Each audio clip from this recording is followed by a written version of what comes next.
మాజీ ప్రధాని పీవీ నేతృత్వంలో దేశంలో అభివృద్ధి పదంలో ముందుకెళ్లిందన్నారు deputy CM Bhatti Vikramarka. PV Narasimha జయంతి సందర్భంగా హైదరాబాద్ నెక్లెస్ రోడ్లోని పీవీ ఘాట్ దగ్గర నివాళులర్పించారు. పీవీ ఆశయాలకు అనుగుణంగా కాంగ్రెస్ సర్కారు పనిచేస్తోందన్నారు. విద్యా వ్యవస్థలో పీవీ అనే సంస్కరణలు తీసుకొచ్చి అద్భుతమైన పాలనను అందించారన్నారు. పీవీ స్ఫూర్తితోనే పేదల భూ సమస్యల పరిష్కారం కోసం భూభారతి చట్టాన్ని తీసుకొచ్చినట్లు తెలిపారు deputy CM Bhatti Vikramarka. PV Narasimha Rao గారికి రాష్ట్ర ప్రభుత్వ తరఫు నుంచి ఘనమైనటువంటి నివాళులు అర్పించడం జరిగింది. శ్రీ పీవీ నరసింహారావు గారు మన రాష్ట్రంలో పుట్టడం మనందరి అదృష్టం. భారతదేశంలో అనేక రకాలైనటువంటి సంస్కరణలకి ఆద్యులు శ్రీ పీవీ నరసింహారావు గారు.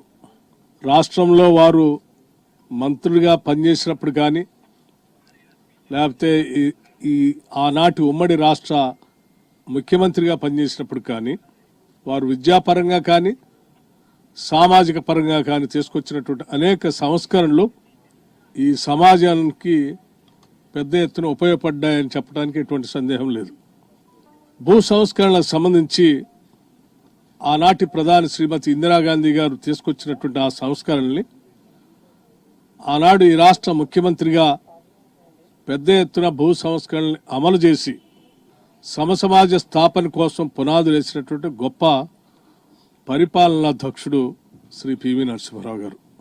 అనేక రకాలైనటువంటి సంక్షోభాలని ఆనాడు రాజకీయ సంక్షోభం కానీ ఆర్థికపరమైన సంక్షోభం కానీ ఎదుర్కొంటున్నటువంటి పరిస్థితుల్లో ఈ దేశ ప్రధానిగా అత్యంత క్లిష్టమైనటువంటి సమయంలో బాధ్యతలు చేపట్టి ఆ సమస్యలన్నింటినీ కూడా ఎటువంటి ఇబ్బందులు లేకుండా సున్నితంగా పరిష్కరించి దేశానికి భవిష్యత్తును అందించినటువంటి గొప్ప ప్రధానమంత్రి.